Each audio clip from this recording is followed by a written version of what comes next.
Baik, Assalamualaikum warahmatullahi wabarakatuh. Waalaikumsalam warahmatullahi wabarakatuh. Saya Marjohan.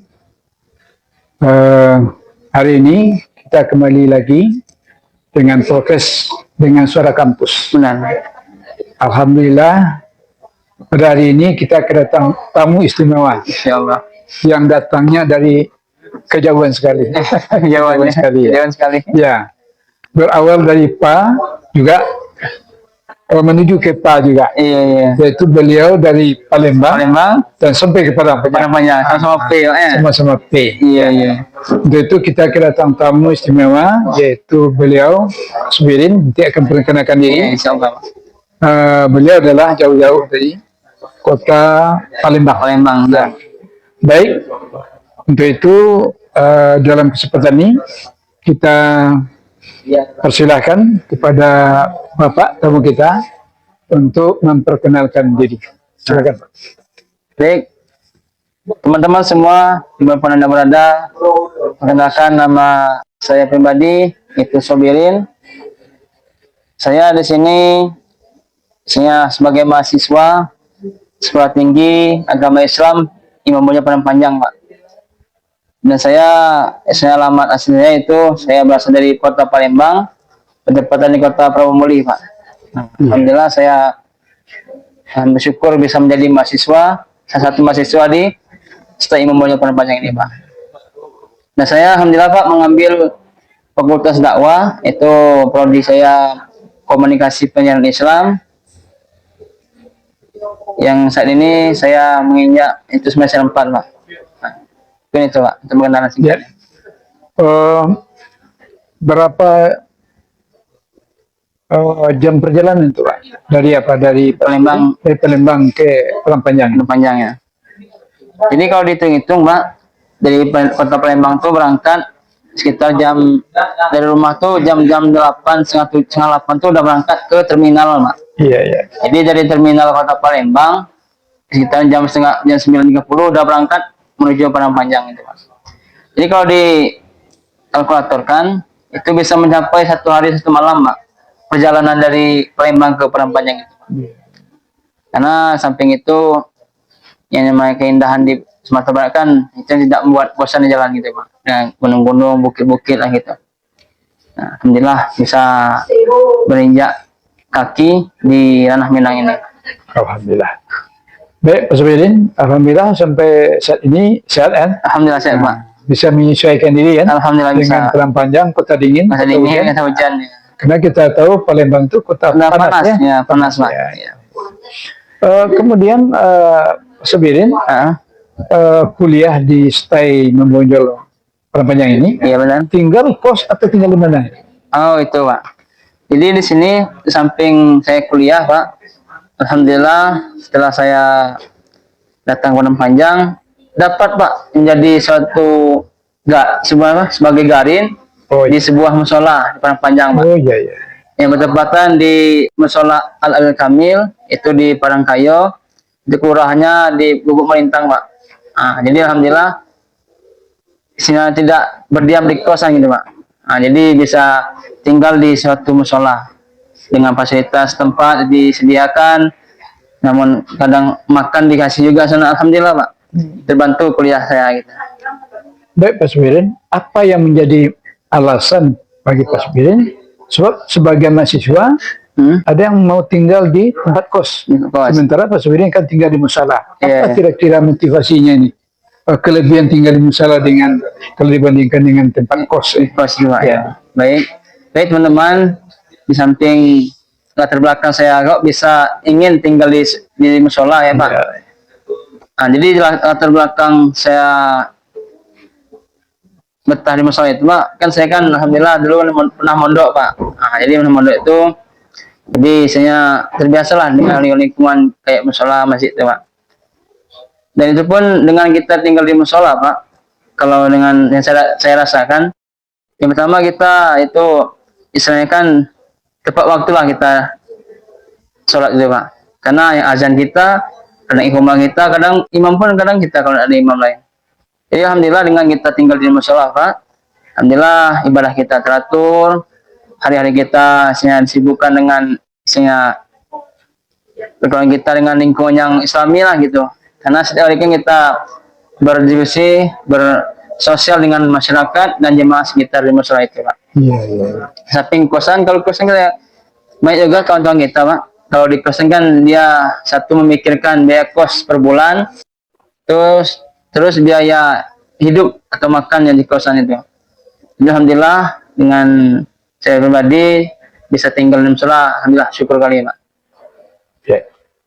Jadi nampaknya ya teman-teman, Sbirin alasan beliau lebih cenderung tinggal di musola daripada tempat kos. Yang pertama sekali, ya yang jelas kita hidup teratur. Iya benar, Pak. Teratur karena memang tinggal di musola itu tentu ada peraturan. Iya benar, benar. Ya, hidup teratur. Yang kedua, yang jelas sekali itu juga ibadah teratur. Ah, Masya Allah. Benar. Ya, alhamdulillah, mungkin yang 5 waktu itu hampir bisa ikut berjamaah. Ah, alhamdulillah. Itu yang kedua. Yang ketiga bahkan mungkin lebih banyak memimpin jadi imam. Iya. Sholat itu kan. Nah, yang keempat barangkali ya kita akan berada di lingkungan yang Islami. Iya, benar. Islami ya. Bermasyarakat lah. Masyarakat ya, masyarakat. Bukan di masyarakat. Itu kalau dibandingkan dengan kos. Kosnya. Mungkin barangkali dalam kesempatan ini juga kita barangkali sebagai yang senior, barangkali pada kesempatan ini juga kita menyampaikan kepada saudara, teman-teman yang pendengar kita, yang pendengar, para mahasiswa, mungkin akan lebih cenderung lah tinggal kita di musola atau masjid, di masjid dibandingkan dengan tempat kos. Benar-benar. Sebab kenapa? Sebab bagaimanapun hidup ini harus penuh dengan peraturan. Benar-benar. Ya, karena itu orang yang taat peraturan, dia hidupnya akan lebih terarah daripada orang yang ingin bebas dari peraturan. Benar-benar, Pak. Benar kali. Baik, Pak Sobirin, kemudian kira-kira mungkin tinggal di musola ini mungkin ada ada positif ada negatifnya. Kalau positif sudah kita dengar. Kira-kira ada nggak yang negatifnya kira-kira? Atau kendala barangkali? Kendalanya seperti apa? Oke. Jadi di sini kalau dari segi positifnya, yang pertama kita tadi yang teratur tadi, Pak, waktu kita terarah dalam sehari-hari itu kita bisa disiplin dengan waktu sholat, Pak. Terus yang kedua, dengan kita tinggal di masa tadi, positifnya kita satu dari segi tempat tinggal, maka kita alhamdulillah ada di sana, Pak.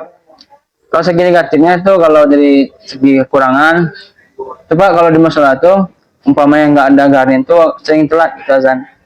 Jadi otomatis kita ketika waktu azan tuh harus kecuali kuliah, Pak. Jadi kalau nggak ada kegiatan di luar kayak kuliah, kayak nggak ada kegiatan aktivitas di waktu sholat itu, kita diwajibkan dia sama pengurus sama jemaah untuk biasanya azan di musola itu. Karena di samping itu jemaah kan banyak juga kesibukan, Pak. Samping itu kan banyak jemaah itu ada yang pedagang, buruh swasta gitu, buruh pegawai negeri kan, bahkan ada polisi, Pak. Jadi dengan berkolaborasi dengan banyak macam kegiatan masyarakat jemaah tadi, otomatis kan kalau musola nggak ada seorang garin itu agak kewalahan gitu, Pak. Sehingga ketika waktu masuk sholat kadang ada azan, Pak. Cuma ketika ada itu sering telat gitu. Ini sudah ya sholat, ini baru Allah Akbar itu. Nah, jadi istilah segi negatifnya, Pak. Isinya kurangan, kewalahan kalau tidak ada pengurus atau pengelola di musola tadi, Pak. Yang kedua, istilahnya yang segi ini ya, istilahnya kalau tidak ada satu hari seorang garin, otomatis jemaah nih risau gitu. Istilahnya khawatir. Yang sering isinya 5 waktu azan, jaga kebersihan. Tiba-tiba ketika tidak ada garin tadi kan otomatis tidak ada yang ini jaga kebersihan tadi, Pak. Nah, jadi istilah, Pak, ini isinya segi positif negatifnya. Iya. Ya barangkali mungkin kita tidak menyebutkan negatif, mungkin tantangan. Tantangan. Bukan negatif ya. Iya, so, rasanya barangkali tinggal di rumah ibadah tidak ada negatif. Iya. Mungkin kendala. Masih ada kendala. Ya, itu barangkali. Tapi yang jelas barangkali tentu kendala itu yang ada itu akan lebih mendewasakan kita. Iya benar. Membuat kita mandiri ya. Mandiri. Ketika kita berada tinggal di musola, di masjid, dengan adanya kendala-kendala itu kita akan mencarikan solusi. Benar. Dengan kita mencari solusi, di sanalah kita mungkin dewasa sebenarnya. Benar. Jadi barangkali kita bukan mengecilkan pula orang yang tinggal di kos, ya kan? Tetapi yang jelas mempraktikkan ilmu itu akan jauh lebih cepat di rumah ibadah itu dibandingkan dengan teori dengan tempat kos. Iya benar. Ya biasanya barangkali mungkin kalau apalagi ini jurusan dakwah, Benar. basic kita agama barangkali kan, apalagi bulan Ramadan. Benar. Kalau di bulan Ramadan itu kan hampir setiap malam itu ada wirid. Benar. Ada pengajian. Ada jadwal ceramah Ramadan, guru-guru yang ada. Sempat guru ada yang sudah diatur jadwalnya itu berhalangan. Insya Allah bisa kita tampil. Kita ya kan? Kita tampil kan? Jadi pengganti. Sehingga ilmu yang kita dapatkan di STAI atau di pondok itu sudah bisa kita bisa disalurkan atau disalurkan. Itu yang sangat jelas, yang pasti dibandingkan dia tinggal di tempat kos. Iya benar. Ya, ilmu yang kita dapatkan insya Allah bisa langsung kita praktekkan, kita sampaikan kepada jamaah. Nah, dalam ini tentu khusus ilmu dakwah barangkali. Baik Pak Sobirin, barangkali mungkin kita sudah sampai pula di akhir pertemuan kita. Nah, mungkin barangkali kita minta kira-kira apa motivasi, apa barangkali harapan kepada rekan-rekan kita para mahasiswa, teman-teman kita pendengar barangkali yang mungkin bisa diambil kemahnya barangkali oleh para pendengar kita. Silakan Pak Sobirin. Baik teman-teman semua dimanapun Anda berada, kita telah berada di penghujung podcast kita. Sini itu saya himbauan ataupun informasi ya bagi kita semua. Bagi yang pengen kuliah sambil kerja gitu Pak. Nah bisa di kampus kita ini itu di STAI mempunyai peran banyak. Karena kita bisa sambil kuliah, kita bisa ada sampingan kerja, kayak jadi garin, selang, mengajar PAUD, bahkan bisa berdagang bisa Pak. Nah, dengan itu kita bisa nggak kita menyediakan waktu kuliah gitu. Itu yang motivasi yang terakhir. Saya ingat juga pesan-pesan dari guru-guru saya di pondok waktu saya mulai dulu Pak. Yang lebih melekat itu nih Pak, ada metode hadis yang selalu saya sampaikan kepada adik-adik di pondok dulu. Ini punya hadisnya Pak. Hadis itu khairun nas ahsanuhum khuluqan wa anfa'uhum linnas. Jadi kata hadis Pak, sebaik-baik manusia itu Pak, yang paling banyak, yang paling baik akhlaknya dan paling baik itu pemanfaatannya. Anfa'uhum linnas. Dia bermanfaat bagi banyak orang. Yang kedua, ada lagi dikatakan the success never comes to people. Karena keberhasilan, kesuksesan tak akan datang kepada orang-orang yang bermalas-malasan. Jadi kunci kita sukses itu yang pertama rajin, Bapak ya kan, rajin. Yang kedua niat ikhlas. Ya, kalau bisa niatnya nomor satu. Sampai kita rajin harus ada niat ikhlas. Nah, karena sampai kita niat ikhlas, kita kan kewajiban kita kan menuntut ilmu. Baiklah teman-teman, bagi teman-teman semua yang pengen bergabung dengan kami kuliah di STAI ini, mari sama-sama cari linknya. Kalau enggak bisa hubungi langsung dengan yang nampak di depan kamera ini.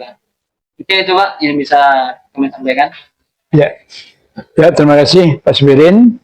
Barangkali apa yang beliau sampaikan kepada kita bersama barangkali ini menjadi motivasi, menjadi pertimbangan bagi kita dalam rangka melanjutkan perjuangan kita untuk sampai kita nanti menyandang gelar sarjana.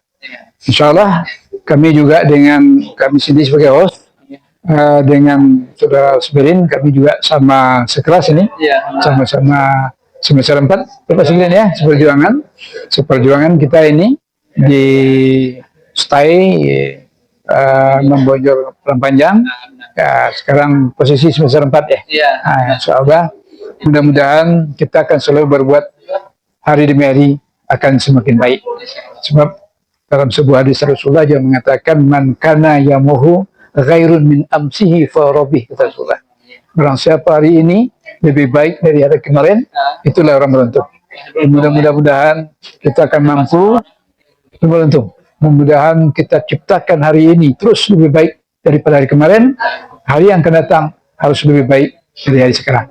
Mudah-mudahan dengan demikian kita akan sampai kepada tujuan kita. Amin. Ya Rabbal Alamin. Terima kasih banyak, Pak Subirin. Berarti saudara sekalian, para mahasiswa, sampai kita di akhir podcast kita pada kali ini, sore ini, mudah-mudahan apa yang sudah kita suguhkan sebentar ini akan bermanfaat, sehingga akan menjadi pertimbangan, menjadi keputusan akhir yang baik dalam rangka melanjutkan perjuangan kita di STAI Imam Bonjol Padang Panjang. Demikian kita tutup pertemuan kita pada saat ini mengucapkan alhamdulillah. Terima kasih banyak, terbanyak maaf. Wabillahi taufiq wa hidayah. Assalamualaikum warahmatullahi wabarakatuh.